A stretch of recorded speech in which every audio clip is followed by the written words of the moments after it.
Hello everyone, welcome to Navanko digi lessons.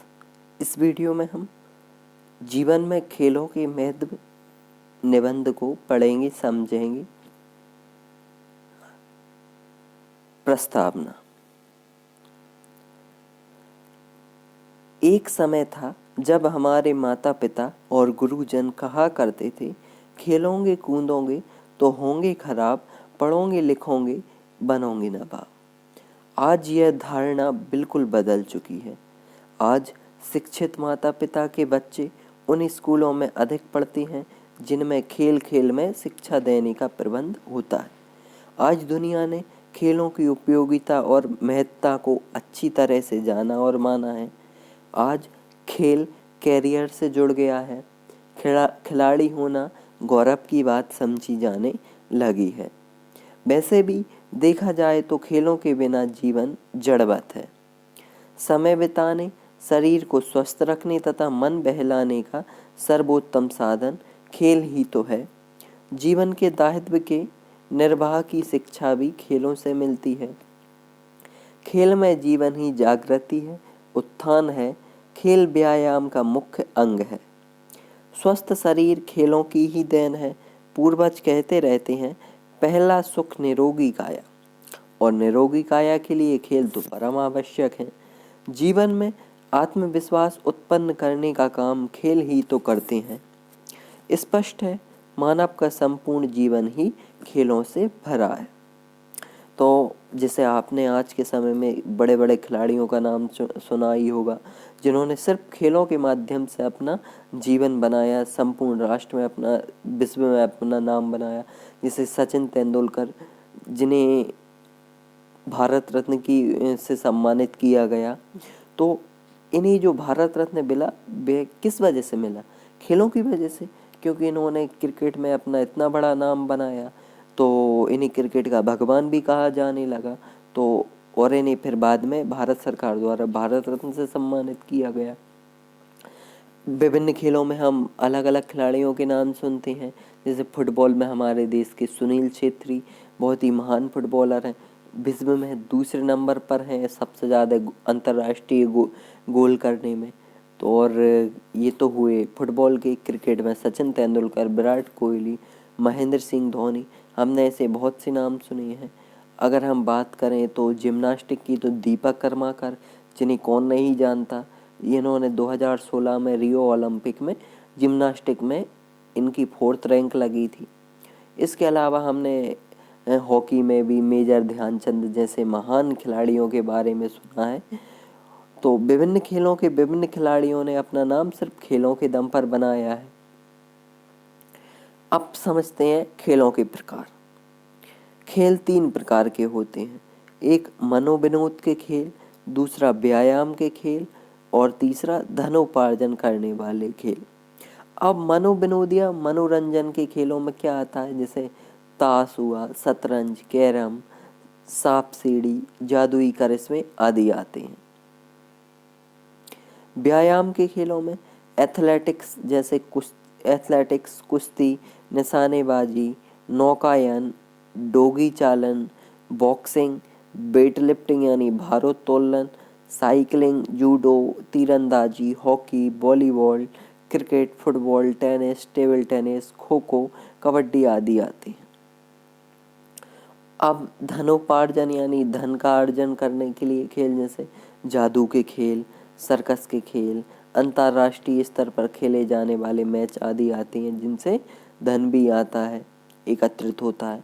तो मनोरंजन के खेलों से क्या होता है? हमारे जो मन होता है, दिमाग होता है, उसका व्यायाम होता है। इनसे मानसिक थकावट दूर होती है, नई स्फूर्ति मिलती है, नई स्फूर्ति से संकल्प शक्ति बढ़ती है।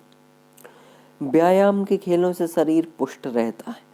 क्या है? शरीर, जब हम व्यायाम वाले खेल खेलेंगे तो हमारे हाथ पैर चलते रहते हैं, मांसपेशियां चलती हैं, शरीर स्वस्थ बनता है, शरीर में स्फूर्ति आती है। और धनोपार्जन करने वाले खेलों से धनोपार्जन के साथ साथ यश भी मिलता है, नाम बनता है, राष्ट्र को गौरव मिलता है, और प्रत्येक राष्ट्र अपने श्रेष्ठ खिलाड़ियों पर गर्व महसूस करता है। तीसरा पॉइंट है खेलों की उपयोगिता, यानी खेलों की उपयोगिता क्या है? क्या महत्व है। तो खेलों की उपयोगिता एवं महत्ता से कदापि इनकार नहीं किया जा सकता।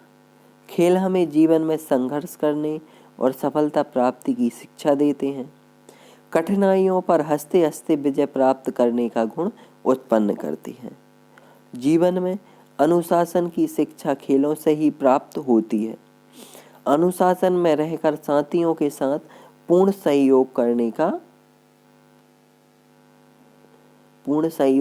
का भाव भी खेलों से आता है। यानी खेलों से हमें नेतृत्व करने की क्षमता का विकास होता है। एक टीम में काम करने की हमारी क्षमता का विकास होता है खेलों से। अनुशासन सीखते हैं हम, सहयोग की भावना हम खेलों से सीख सकते हैं।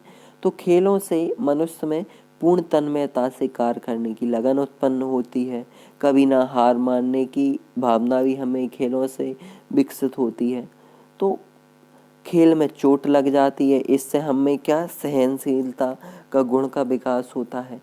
छोटे बच्चे खेल खेल में जीवन के विकास की और शिक्षा की कई बातें सीख जाते हैं। एक शिक्षा शास्त्री ने तो यहाँ तक लिखा है कि मैं किसी ऐसे स्कूल की कल्पना ही नहीं करता जिसमें खेल के मैदान ना हो। वस्तुतः शिक्षा और खेल दोनों का चोली दामन का साथ है। सच्चे अर्थों में खेल जीवन की चेतन शक्ति है। संसार में खेलों का प्रावधान नहीं होता तो मानव जीवन का चेतना शून्य होती। खेलों की महत्ता को लक्ष्य में रखकर स्वामी विवेकानंद ने नवयुवकों से कहा था, मेरे नवयुवक मित्रों, बलवान बनो। तुमको मेरी यही सलाह है। गीता के अभ्यास की अपेक्षा फुटबॉल खेलने के द्वारा तुम स्वर्ग के अधिक निकट पहुंच जाओगे। तुम्हारी कलाई और भुजाएं अधिक मजबूत होने पर तुम गीता को अधिक अच्छी तरह समझ सकोगे। उक्त कथन से स्पष्ट होता है कि खेलों से शरीर स्वस्थ रहता है। शरीर की सभ्यता पर मन की स्वस्थता और मन की स्वस्थता पर आत्मा की स्वस्थता और आनंद निर्भर करता है। दुनिया में जितने महान कार्य हुए हैं वे सब शक्तिशालियों की देन है। खेल सारे देश को एकता के सूत्र में बांधने का काम भी करता है। तो इस प्रकार प्रजातंत्र के योग्य नागरिक तैयार करता है खेल। तो खेल की हमने समझा कि जरूरी क्यों है। इस पॉइंट में हमने खेल की उपयोगिता एवं महत्ता पर प्रकाश डाला। अगला पॉइंट, सावधानियां। अब हमें क्या सावधानियां रखनी चाहिए।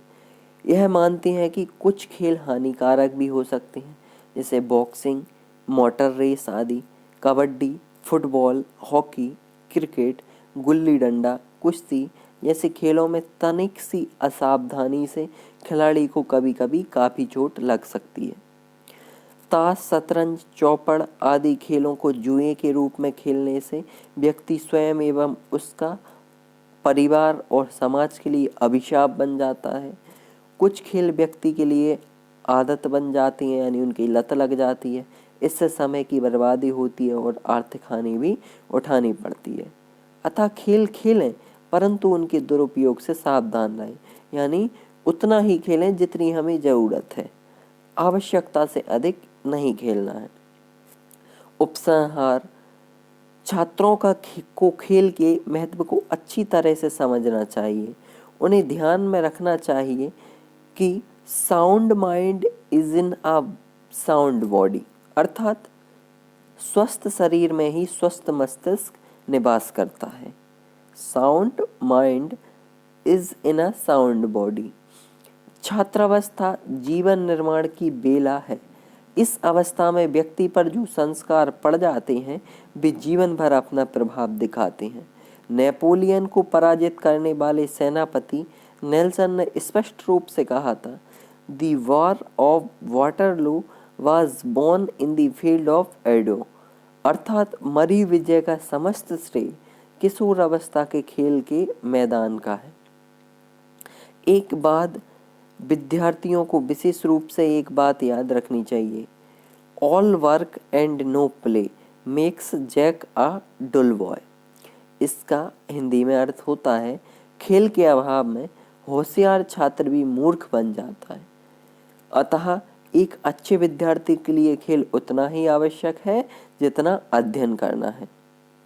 भारत एक विकासशील देश है। यहाँ स्कूल, कॉलेजों एवं विश्वविद्यालयों में पाश्चात्य एवं महंगे खेलों की समुचित व्यवस्था दिखाई नहीं देती है, लेकिन धीरे धीरे सुधार हो रहा है हमारी व्यवस्था में भी।